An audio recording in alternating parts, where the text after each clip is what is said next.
Bonjour à tous. Tout au long de l'histoire, l'humanité a enduré des moments difficiles. Mais c'est au cours de ces périodes que des personnes remarquables émergent, brillantes au milieu de toute cette folie. Ce film raconte l'histoire d'une telle personne exceptionnelle. Ein guter Kampf sein. Mir könnte besser gewinnen. Tadeusz Peczykowski ferme les yeux, se remémorant un après-midi ensoleillé où il pratiquait la boxe dans son jardin sans s'inquiéter de quoi que ce soit. Ces moments si chers sont maintenant perdus à jamais. L'ex-boxeur s'est retrouvé parmi d'autres prisonniers polonais dans les conditions terribles du camp de concentration d'Auschwitz. Les Allemands se déplacent dans les rangées de prisonniers, notant leur nom et leur profession, les dépouillant de leur vie antérieure et leur attribuant des numéros. Tadeusz devient le numéro 77. Tous sont des ennemis du Troisième Reich, destinés à être éliminés dans les 3 mois à venir. L'extermination commencera par les Juifs, suivi des prêtres, puis du reste. Von hier gibt es keinen anderen Ausgang als durch den Schornstein des Krematoriums.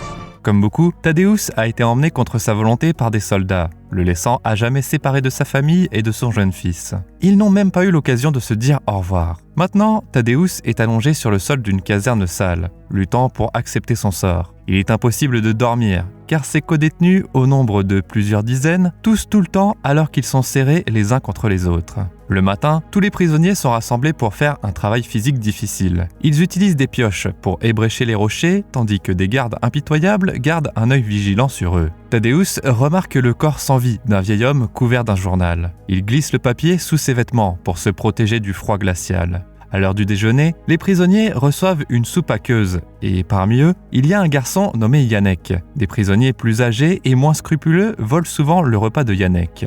Au fur et à mesure que le travail reprend, les prisonniers se retrouvent forcés de construire leur propre caserne et d'accrocher des barbelés au-dessus de la clôture qui les entoure. Un jour, un prisonnier âgé élabore un plan d'évasion. Lorsqu'un garde le surprend, il frappe le vieil homme à la tête avec une pelle, le tuant sur place. Ce qui est encore plus horrifiant, c'est que le tueur est un camarade prisonnier polonais, un collaborateur qui effectue le sale boulot de l'ennemi. Le lendemain, Janek s'approche de Tadeusz, disant qu'il a vu l'homme boxer à la télévision. C'est pendant le championnat polonais que les gens ont commencé à appeler Tadeusz Teddy, vu qu'il ressemblait à un boxeur américain. Malheureusement, Tadeusz a fini par perdre le match au score, et Janek pense que c'était injuste. Tadeusz répond en suggérant qu'il est préférable de laisser le passé derrière soi, ajoutant qu'ils sont tous dans le même bateau maintenant, et qu'aucun d'entre eux n'est gagnant. Il conseille à Janek de se battre pour ses repas, car c'est la seule façon de survivre pour lui. Bientôt, Tadeusz reçoit l'ordre d'aider dans la maison d'un officier allemand situé juste à l'intérieur du camp.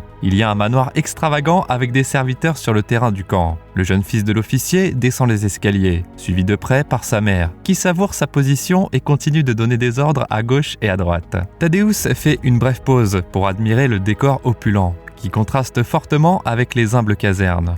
Il remarque un plateau de pommes et envole discrètement, un acte qui ne passe pas inaperçu par l'officier Gerhardt, alors qu'il quitte la maison. Tadeusz revient à l'atelier et jette une des pommes à Janek. Le gamin mord la pomme, tout content, mais il repère ensuite un vieil homme nommé Eric à proximité et il décide de partager. Le boxeur laisse échapper un profond soupir, pensant que le garçon bienveillant pourrait avoir des ennuis s'il n'arrive pas à se défendre. Tadeusz tend sa pomme à Janek, mais juste à ce moment-là, les soldats allemands se précipitent dans la caserne.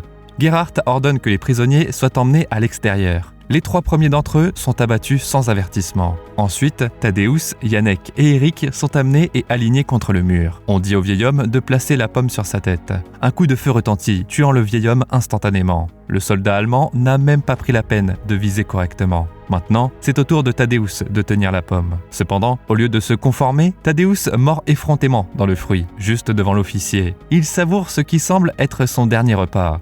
C'est à ce moment-là que Janek commence à citer des phrases de William Tell. Son père lui avait présenté cette pièce écrite par l'écrivain allemand Friedrich Schiller, où le héros devait tirer une pomme sur la tête de son fils avec une flèche. Le garçon instruit impressionne l'officier et il baisse son arme. Plutôt que d'être exécutés, les 2 Polonais reçoivent une peine de 50 coups de fouet et ils sont envoyés en compagnie pénale. Le secrétaire se plaint qu'il a déjà noté 5 hommes comme fusillés au lieu de 4. En réponse, Gerhardt tue un prisonnier innocent au hasard. Maintenant, les chiffres sont dans l'ordre. Janek est placé sur la table, tandis que Tadeusz est chargé d'observer et de compter les coups. Pendant ce temps-là, Gerhardt parcourt les affaires des prisonniers décédés, inspectant un collier et un minuscule singe jouet. Dans la nuit, Janek se tord de douleur de ses blessures, Tadeusz faisant de son mieux pour lui apporter son soutien. Tadeusz se sent coupable d'avoir impliqué le jeune garçon dans le vol de pommes. Pourtant, ça aurait pu être pire. Au moins, ils ont réussi à rester en vie. Pendant ce temps-là, les prisonniers juifs sont conduits à l'extérieur et on leur dit qu'ils vont pouvoir se rafraîchir et profiter d'un repas chaud. Ce groupe comprend de nombreuses femmes et enfants. Ils laissent leurs vêtements dehors et les lourdes portes de fer sont fermées derrière eux.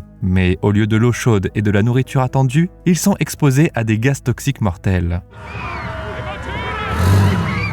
Très tôt le matin, les prisonniers sont réveillés de leur sommeil et partent vers la carrière de pierre. Ils ne travaillent pas aussi efficacement qu'avant, car ils ont faim et sont épuisés. Pour les narguer, l'un des gardes jette un morceau de pain par terre et savoure la vue des hommes affamés qui se battent pour les restes. Tadeusz et Janek restent ensemble, essayant de ne pas attirer l'attention. Pendant ce temps-là, les gardes mettent les prisonniers face à face, les forçant à se gifler. Celui qui gagne se voit promettre une tranche de saucisse. Mais si le perdant s'effondre, l'autre homme n'obtient rien, puisque ce n'est que le premier round. Le garde veut Tadeusz pour un autre round, et le pointe du doigt. Tadeusz est placé en face du vainqueur précédent, qui tente de le gifler. Tadeusz esquive habilement les coups, et même lorsque le garde lui-même essaie, Tadeusz se révèle plus rapide, provoquant la chute de l'homme costaud. Ils envisagent de le punir, mais un autre garde, Walter, intervient. Il veut se tester contre le prisonnier, et il offre du pain en récompense. Tadeusz est mal à l'aise, sachant que les gardes n'accepteront pas qu'il frappe l'un des leurs. Mais Walter insiste pour commencer le combat, et Tadeusz se retrouve dans une situation familière, mais avec une grande dalle plate comme arène. L'adversaire effectue plusieurs attaques infructueuses, ne réussissant pas à mettre un seul coup. Tadeusz hésite à riposter,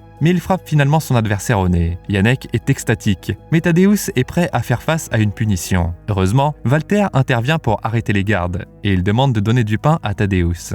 Il demande également où Tadeusz a appris la boxe, et Walter se rend compte qu'ils se sont croisés lors d'un championnat à Hambourg, il y a longtemps. Tadeusz retourne à la caserne avec une grande miche de pain, qu'il partage généreusement avec tout le monde. Janek a déjà raconté ce qui s'est passé à tout le monde, et les autres acceptent volontiers Tadeusz comme un héros. Malheureusement, Janek ne peut pas profiter du repas, car il souffre d'une toux forte. Tadeusz se rend compte qu'il doit sauver le gamin, sinon il succombera à la maladie. Désespéré, Tadeusz cherche Walter, lui implorant de l'aide, à savoir de la nourriture et des médicaments. Il est prêt à faire ce que Walter veut en retour. L'officier accepte et il conduit Tadeusz au superviseur du camp. Ist wie den Nebel. Wir werden ihm aufmessen und wird mit den Besten bestehen. Son dossier présente un palmarès impressionnant de réalisations athlétiques, lui valant des surnoms comme le boxeur gentleman et le roi des esquives. Mais il ne ressemble pas vraiment à un candidat solide pour le championnat polonais. Le superviseur le décrit comme un poulet dont les plumes ont été arrachées, et a des doutes sur sa capacité à durer même 5 minutes sur le ring de boxe. Pourtant, l'un des Allemands suggère d'organiser un événement divertissant pour les soldats, qui se sont récemment saoulés et se sont bagarrés dans un village voisin. L'idée est acceptée, et le superviseur ordonne de trouver un adversaire digne de Tadeusz. Bientôt, Tadeusz entre dans un véritable ring de boxe. Le premier tour est annoncé. Dès que le gong sonne, les soldats allemands applaudissent bruyamment leurs compatriotes. Accompagnés d'une rafale de coups de poing, les insultes pleuvent sur le combattant polonais. Un seul jeune garçon allemand applaudit Tadeusz. Mais le combat se passe mal pour l'homme, à bout de souffle et arborant quelques coups désagréables. Il parvient à peine à atteindre le deuxième tour. Son adversaire, un Allemand plus lourd et surtout mieux nourri, continue à s'en prendre à lui avec des attaques puissantes. Mais Tadeusz, le maître de l'esquive des coups de poing, a toujours un tour dans sa manche. Il parvient à se glisser sous le bras tendu de son adversaire, trouvant l'occasion parfaite de lancer une contre-attaque. À ce moment-là, le combattant allemand se retrouve coincé, prenant à plusieurs reprises des coups de poing au visage, et Tadeusz revendique sa première victoire. La victoire du prisonnier lui vaut plusieurs pains. Walter assigne aussi le boxeur à travailler dans les écuries, ce qui est moins exténuant que la carrière, pour que Tadeusz ne s'épuise pas. Le boxeur rappelle le médicament au gardien, et Walter lui accorde la permission de se rendre à l'infirmerie. Pendant que Tadeusz se fait recoudre sa blessure, il voit une codétenue nommée Elcia, qui assiste la médecin. Elcia a perdu ses 2 parents, et la femme l'a prise sous son aile. Avant de partir, Tadeusz demande des médicaments pour Janek. La médecin l'aide avec plaisir, et elle fournit également des médicaments supplémentaires pour d'autres prisonniers. Il y a une chambre séparée pour les Polonais malades. Tadeusz sort, où la nouvelle de son triomphe s'est déjà répandue, et les gens le félicitent d'avoir humilié le boxeur rival. À l'intérieur de l'infirmerie, quelques médecins captifs font ce qu'ils peuvent pour les patients mourants. Ils sont allongés par terre, saignants et agonisants. Les fournitures limitées de l'administration, comme les bandages et les analgésiques, ne suffisent pas. Les médecins sont reconnaissants pour les médicaments et ils disent qu'ils pourraient aider à transférer Yannick dans un hôpital pour Allemands si Tadeusz peut leur obtenir plus de médicaments. Tadeusz hésite, mais la vie de Yannick est en jeu, donc il n'a pas le choix. Pendant ce temps-là, l'officier Gerhardt profite d'un dîner en famille au manoir. Son jeune fils, Rudi, s'approche de lui demandant comment un boxeur allemand pourrait perdre face à un Américain à la peau foncée. Ayant grandi sous l'influence de la propagande allemande, Rudi n'arrive tout simplement pas à comprendre. Gerhardt explique que le match a été truqué et qu'il voit la boxe comme un sport pour les paysans. Même si Rudi est un fan de ce sport, son père veut qu'il prenne des cours d'équitation à la place. Mais son fils n'est pas d'accord, anticipant avec impatience plus de matchs de boxe au camp. Il a récemment lu que la boxe, c'est comme les échecs, mais en 100 fois plus rapide. Alors que Tadeusz se promène dans la rue, le collaborateur le repère. Il se rend compte que le boxeur n'aime pas juste balancer ses poings pour rien, mais il n'y a toujours qu'un seul moyen de sortir de ce camp pour lui. Ich kenne solche wie dich. Ihr klammert euch mit allen Mitteln ans Leben.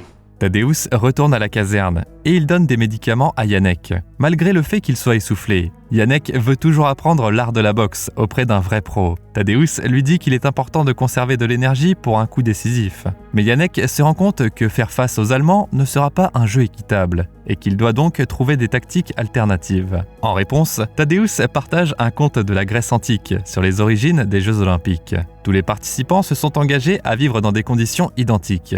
Ils dorment tous par terre, recouverts de peaux d'animaux, et ils nagent dans de l'eau froide. C'était pour donner une chance égale à tout le monde. Tadeusz croit fermement que la véritable victoire exige que tu respectes à la fois toi-même et ton adversaire. Yannick s'endort paisiblement en écoutant l'histoire. Au cours des prochaines semaines, Tadeusz reprend des forces et passe son temps à s'entraîner dans les écuries. Yannick se rétablit progressivement, et il commence à aider à l'hôpital aux côtés d'Elcia. Il est clair qu'il y a une étincelle entre les deux adolescents. Pendant ce temps-là, d'autres prisonniers souffrent de mauvais traitements et d'abus physiques croissants, alors que les ravisseurs allemands conçoivent de nouvelles façons de se divertir, comme forcer un pianiste emprisonné à jouer pour eux à côté de potences ornées de lanternes. Tadeusz est devenu une force à ne pas négliger sur le ring de boxe, remportant des matchs consécutifs et fournissant de la nourriture et des médicaments à ses codétenus. Malheureusement, les chambres à gaz continuent de saper ses efforts. Néanmoins, les heureux survivants attendent avec impatience chacune des victoires du Polonais contre le prochain boxeur allemand. Peu de temps après, le superviseur du camp arrive aux écuries pour récupérer son cheval. Tadeusz cache de la nourriture et des fournitures essentielles. Mais l'officier allemand remarque que le boxeur n'est plus aussi maigre qu'avant. Il s'approche de lui et il dit que Tadeusz gagnera tant que ça divertira les Allemands. Et quand ils s'ennuieront, il devra perdre. L'officier nargue Tadeusz en suggérant que la défaite coule dans le sang de tous les Polonais. Tadeusz prend calmement cette insulte et il choisit de ne rien dire en guise de réponse.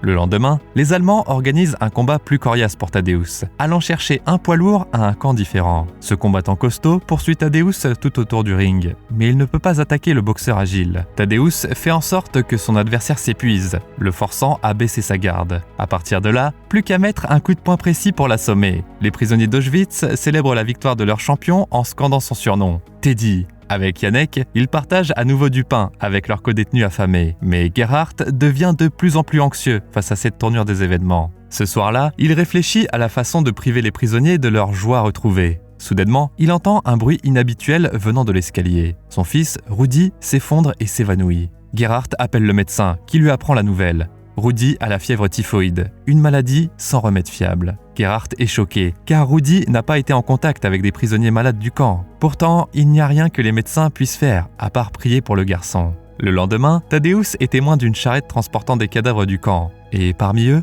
il voit son rival récent. Ça le dérange profondément. Plus tard dans la nuit, il se rend compte que Yannick n'est pas dans son lit. Il passe discrètement le gardien endormi, et il trouve Yannick dans la rue, se remémorant son père décédé. Tata mówił, że zanim się urodzimy, wszyscy jesteśmy aniołami, a potem spadamy tu na ziemię.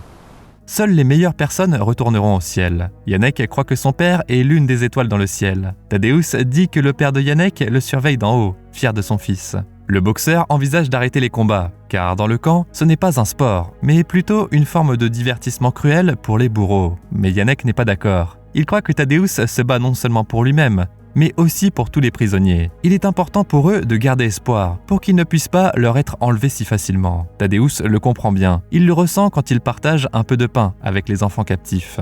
Plus tard, Yannick donne une figurine d'ange sculptée dans du bois à sa bien-aimée. Elcha exprime sa gratitude avec un baiser sur la joue. Étonnamment, même en ces temps sombres, il y a des moments de joie. En contraste frappant, Gerhard passe le pire jour de sa vie. Rudi a succombé à la maladie et ils ont retiré son corps sans vie de leur grand manoir, laissant un immense vide dans le cœur de son père. Les yeux larmoyants, il regarde le corbillard emporter son fils mort. Pourtant, même face à cette tragédie, Gerhard ne change pas son regard sur le monde. Cette même nuit, Gerhard réunit un autre groupe de prisonniers destinés à la chambre à gaz. Ils sont alignés et chargés de se déshabiller. Encore une fois, trompés par la promesse d'une douche chaude. À ce moment-là, Yannick remarque que son ami se fait emmener de force par deux gardes, qui l'ont surprise en train de partager de la nourriture volée avec les autres prisonniers. L'un des soldats allemands ivres ordonne à Elcha de se déshabiller et il la menace avec une arme à feu. Mais la fille arrache l'arme des mains de l'homme maladroit et appuie sur la gâchette, tuant le soldat. En réponse, les autres gardes ouvrent rapidement le feu sur Elcha. Yannick regarde sa bien-aimée mourir, et avec elle, tous les hommes de la file d'attente tombent également sous le feu des armes. Au milieu du chaos, même Gerhard subit accidentellement une blessure au bras.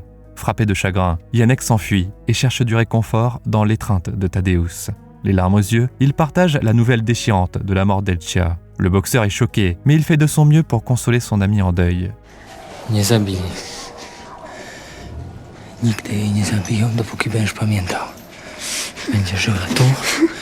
Maintenant, Yannick doit se dépêcher de retourner à l'infirmerie. Gerhard se fait soigner ses blessures là-bas. Reconnaissant Yannick comme l'admirateur de la poésie allemande, Gerhard lui demande de faire l'injection à la place de la médecin. Yannick n'a évidemment aucune idée de comment faire ça correctement. Gerhard l'avertit que si l'aiguille va au mauvais endroit, ça pourrait le tuer. Il sent la colère et la souffrance de Yannick. L'Allemand défend ses actes terribles en prétendant que Dieu les permet. Après tout, aujourd'hui, une balle lui a seulement effleuré le bras au lieu de lui percer le cœur. En réponse, Yannick soutient que même si Dieu peut être dur, il ne force pas une personne à faire du mal aux autres. Pour ça, Gerhard décide de sortir le garçon de l'hôpital pour le punir. Le matin, Tadeusz travaille sous l'œil vigilant de Walter lorsqu'ils aperçoivent un soldat allemand battant violemment des prisonniers. Ce soldat, connu sous le nom de Marteau, a gagné en notoriété pour sa capacité à assommer quelqu'un d'un seul coup de poing. Malgré l'avertissement de Walter, Tadeusz reste déterminé à approcher les superviseurs du camp. Il suggère un match de boxe contre le combattant allemand. Et il insiste sur le fait que s'il gagne, Yannick doit être libéré. Au cas où il refuserait le défi, il menace de cesser de participer aux combats qui divertissent les soldats allemands. Le superviseur du camp répond avec un sourire sournois et il accepte d'organiser le combat pour plus tard dans la soirée, s'attendant à ce que le boxeur polonais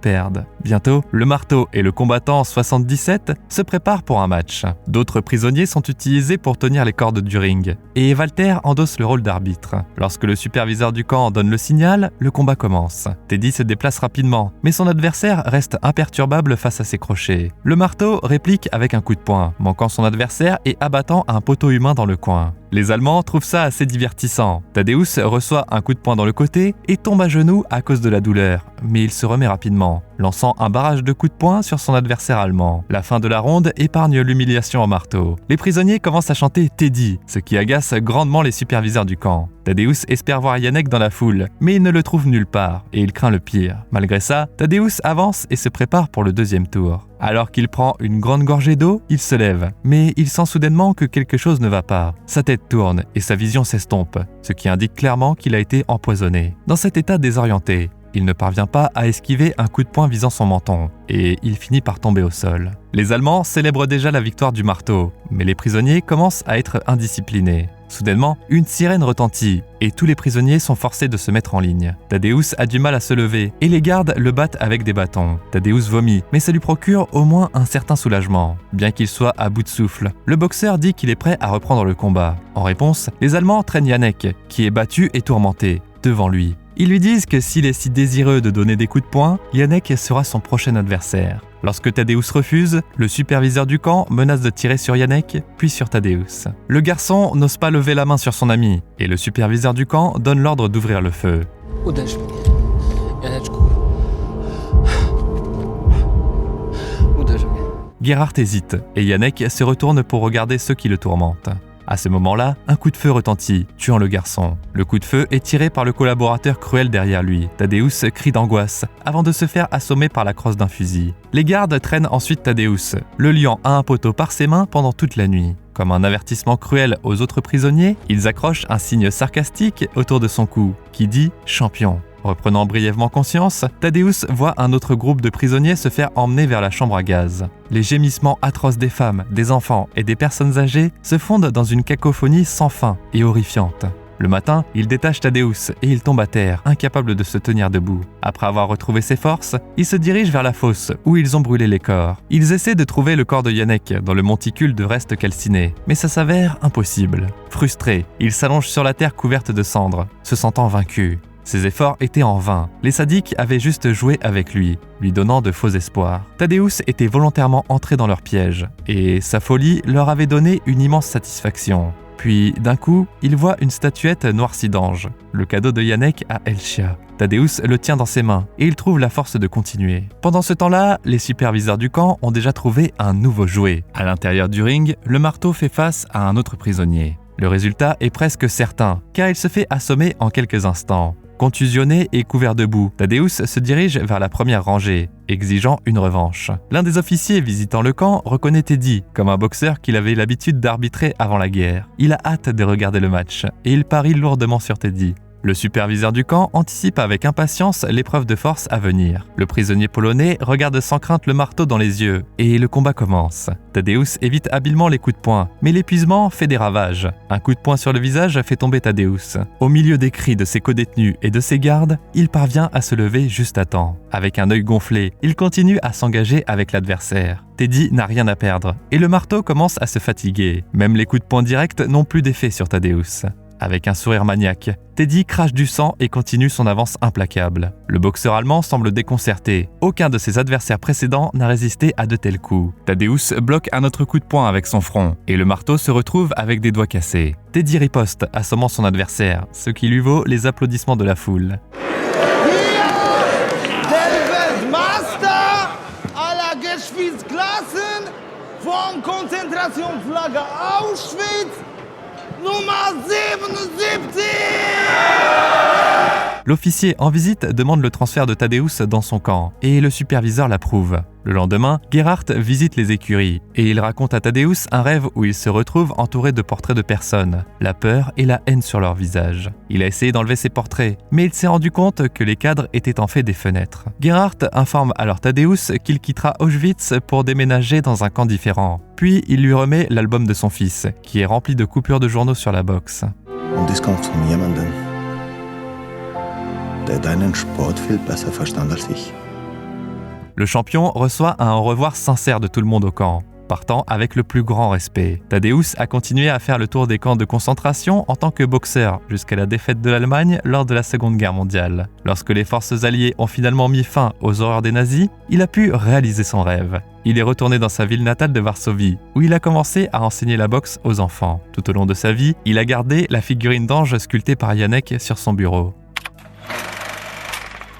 Le film est basé sur la véritable histoire de Tadeusz Teddy Pieczykowski, prisonnier du camp de concentration d'Auschwitz. Tout au long de son séjour là-bas, il a participé à une 50aine de matchs de boxe, avec une seule défaite contre le champion néerlandais de poids moyen, Lynn Sanders. Teddy s'est en effet vu attribuer le numéro 77 lorsqu'il est arrivé au camp pour la première fois le 14 juin 1940, parmi certains des premiers prisonniers. Le film n'a pas inclus certaines choses importantes que Tadeusz avait faites pendant qu'il était dans le camp. Il a été impliqué dans une tentative d'assassinat sur Rudolf Höss, le commandant d'Auschwitz, en altérant la selle de son cheval. L'Allemand s'est cassé une jambe, mais ça a été considéré comme un accident, de sorte que les prisonniers n'ont pas été punis. Plus tard, Pieczykowski a tué le chien de Höss, qui avait été formé pour attaquer des prisonniers juifs et avait tué au moins l'un d'entre eux. Les prisonniers ont fini par manger le chien. Pieczykowski a également partagé des informations avec la résistance partisane et saboté le travail du camp. Lors du dernier match de boxe, l'officier Albert Lütkemeyer était l'un des spectateurs. Tadeusz l'avait rencontré avant la guerre, lors d'un tournoi de boxe en Pologne, où Lütkemeyer avait agi en tant qu'arbitre.